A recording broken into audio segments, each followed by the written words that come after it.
இன்னைக்கு மார்ச் 7. நவீன இந்தி இலக்கிய முன்னோடி சச்சிதானந்த் ஹிரானந்த் வத்ஸ்யாயன் அவர்களோட பர்த்டே. உத்தரப்பிரதேஷ்ல 1911 பிறக்கிறாரு. வீட்லேயே சமஸ்கிருதம், இங்கிலீஷ் மற்றும் வங்காள மொழிகள் கத்துக்கிறாரு. புராணங்கள் மற்றும் இதிகாசங்கள் கேட்கறதுல தான் ஆர்வமா இருந்திருக்காரு. சின்ன வயசுல நிறைய புக்ஸ் படிக்கிறாரு. இலக்கணத்துல ஆர்வம் அதிகமாகி கவிதை எழுதவும் ஸ்டார்ட் பண்றாரு. சென்னை கிறிஸ்டியன் காலேஜ்ல ஜாயின் பண்ணி படிக்கிறாங்க. விடுதலை போராட்டத்துல பங்கு பெற்றதுனால படிப்பை தொடர முடியாத சூழ்நிலை ஏற்படுது. பல முறை சிறை செல்ல நேரிடுது. சிறையில இருந்தபடியே தத்துவம், பொருளாதாரம், அரசியல், சட்டம் தொடர்பான புக்ஸ் எல்லாமே படிக்கிறாரு.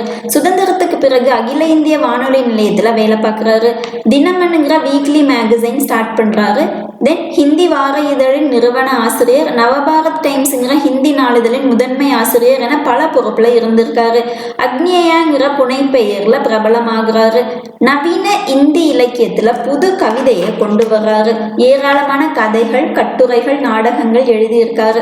உலகின் தலை சிறந்த பிற மொழி படைப்புகளை ஹிந்தியில மொழிபெயர்த்திருக்காரு. 1964 சாகித்ய அகாடமி விருது மற்றும் 1978 ஞானபீட விருது உட்பட பல விருதுகள் வழங்கப்பட்டிருக்கு. இன்னைக்கு இவரோட பர்த்டே. தென் இன்னைக்கு பர்த்டே செலிப்ரேட் பண்ற எல்லாருக்கும் ஹாப்பி பர்த்டே.